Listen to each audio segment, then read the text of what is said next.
继续来看桃园市一间幼稚园，早暝一暝，小连续接到3间火警的通报，一间伫4楼的楼梯间，一间伫便所，一间伫2楼的办公室。消防队才拄带处理好势回到队上，随后翻头赶返去现场过来处理。幼稚园认为这是单纯的电线烧拍电，也毋过火调人员初步来监视，讲真有可能是有人故意放火。好，开始，滚！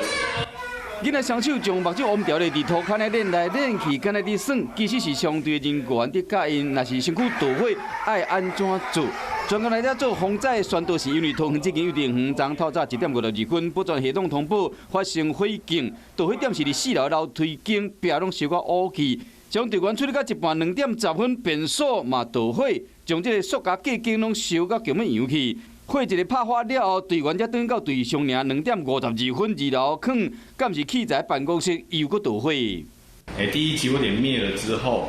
突然又有第2个起火点，所以说，然后再来又有第3个起火点。那我们目前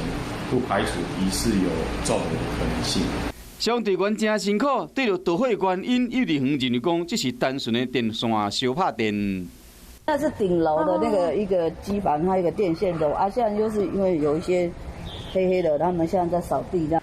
幼稚园强调讲，电力系统都已经检查过，确保会使正常的运作，嘛袂影响到囡仔活动空间甲上课。加在导火时间是连续的假期，无人伫园区内面，检警已经调监视器位面，要了解讲这段时间伫附近活动的可疑人士。